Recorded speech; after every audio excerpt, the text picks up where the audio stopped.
Greetings, I'm Professor K, and in this short video presentation we're going to see how we can use the APA template provided for us up inside of Microsoft Word 2016. So we're currently looking at the default start page from my Microsoft Word 2016. And inside here there should be a template for APA style. Now if there's not, then you can just go up here inside the search bar and you can type in APA and hit search. And here we see that we have one of three options. I'm going to go ahead and take the first one and just double click it. It's going to immediately download it for us, and here we go. Now this APA template is ready for you to format. Now this takes all the work out of it. All you have to do is just fill in the blanks, and we're going to begin by filling in the running header. So just double click on your running header, highlight everything that's in brackets, and delete. Now type in the title of your paper. Now the next thing you have to do is go down here and you can double click for entering the title of your paper. On the next line you're going to push your name, and on the third line you're going to type in the name of your school. Some of the information that this APA template provides for you, you won't need, such as the author notes. So this here you can highlight and you can delete it. You'll see that the title that you inserted into the running header carries on to the second page and any additional pages inside of your document. To the right of the running header, you will see that there will be a page number. This has all been done for you. Now for some schools and in some classes you will be asked to provide an abstract, but most of the time this will not be the case. So this is something else that you can probably delete. Note that the title of your paper is at the top of the first page where the text actually begins. This is usually on page number 2 or the first page where you actually start typing in text. You do not insert a header for the introduction. This first paragraph is considered the introduction of your paper, and it is understood that this is the introduction, so there's no need for a first level header identifying this as the introduction.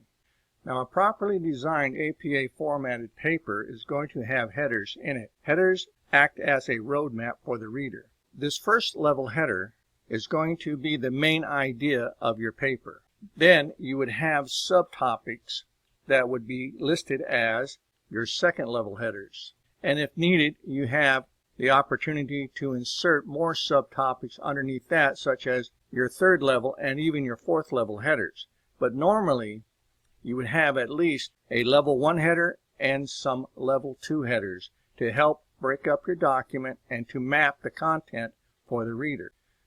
Now we go down to the end of our paper and we come to the reference section. This is always at the top of a clean page. The word reference is always centered at the top of the clean page, and it uses the same spacing and same font and same font color as the rest of the document.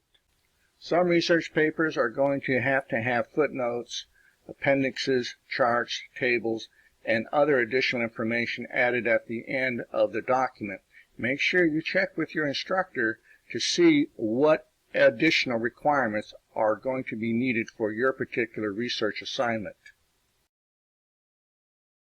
Now if you prefer to do your references manually, which I do, you can go ahead and just blow this section out of the paper as well, and then just make sure that you put a title of references at the top centered of a clean page, and then begin entering your citations one at a time.